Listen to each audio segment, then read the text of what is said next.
So New York's Governor Kathy Hochul, she visited the White House yesterday to ask for help from the government for the Big Apple's spiraling migrant crisis. Let's bring in now New York Congressman Mike Lawler, who sits on the House Financial Services and House Foreign Affairs committees and represents some of these suburbs around New York City. Congressman, welcome to the show. I want to quickly... Thanks for being here. I want to quickly read a part of this letter that you wrote to Governor Hochul and to Mayor Adams. And in this letter, you say, while New York City officials have chosen to embrace sanctuary city policies, suburban officials like the ones in our districts have not.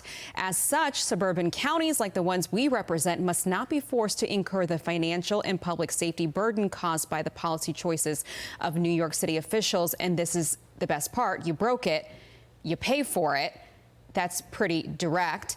Tell me how this is impacting and, as you say, burdening the suburban areas. Well, Governor Hochul and Mayor Adams have been an absolute disaster in dealing with this crisis.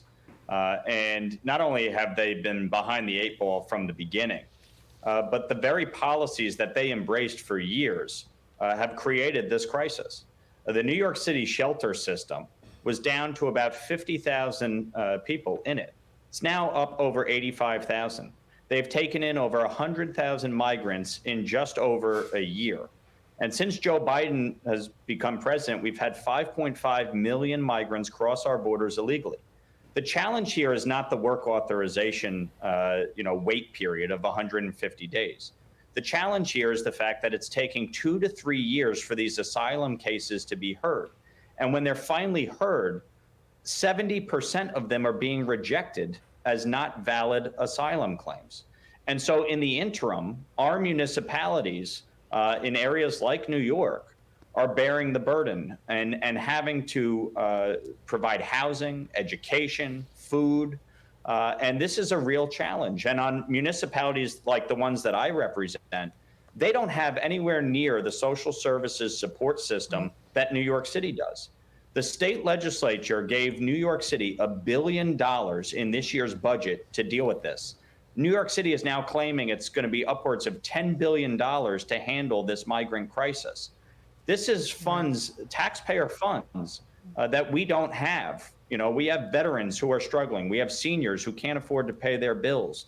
We have people who are unemployed because our economy is still struggling. The cost of groceries, the cost of living, the cost of gasoline have gone up.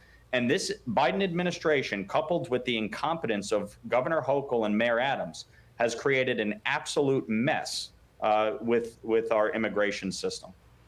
Congressman, New York City's deputy mayor, she basically said a lot of what you're saying, but it's interesting. It's also coming from inside the House. Watch here. I think with 2,900 people coming through the front door every week, even if we get people out in the shelter, even if we do get kids into school, if we do resettlement, it seems like we're almost like hamsters on a wheel if we don't do something about the front door.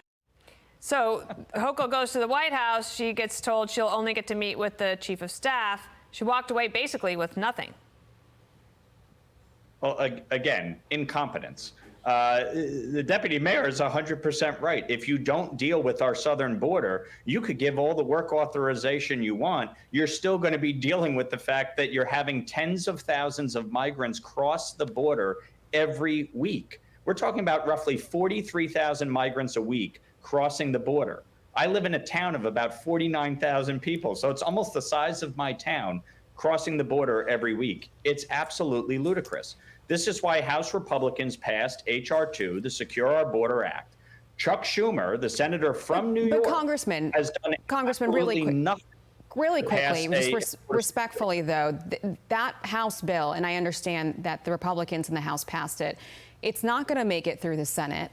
You have this never-ending loop that we hear of blame being passed between the White House to Congress. Secretary Mayorkas wants you guys to do something. You guys want the White House to do something. The White House throws it back to you. I mean, it's just never ending.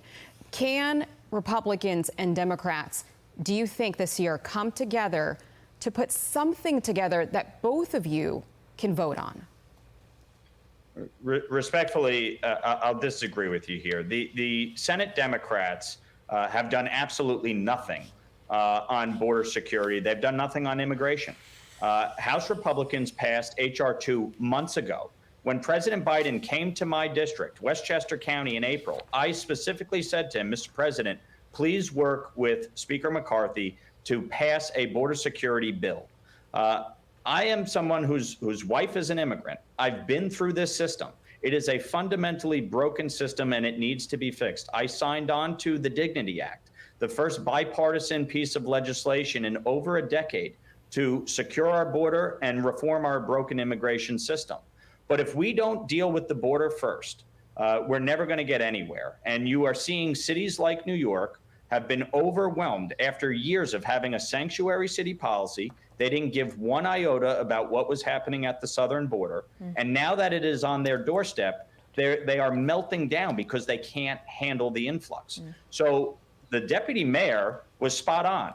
We need to deal with the border first. And Chuck Schumer, who is the Senate Majority Leader, who represents New York, needs to get off his keister, work with the Speaker, and actually pass a bill through the Senate that we can all pass and the president can sign into law so we can actually solve the border crisis once and for all. Well, the pressure on Schumer might get ratcheted up quite a bit.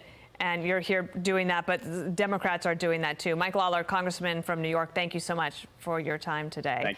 And Alexandria Ocasio-Cortez was asked, what about you, right? Because she's usually pretty vocal. She said, well, this about going to the border, she says, is something we're actively planning on. What I have done is tours of our New York area facilities. Right now, this crisis is in our own backyard, and we have toured the Roosevelt Hotel, and I think it's very important for us to, especially to my constituents who are demanding accountability on this, to look at that front line that is right here in New York City.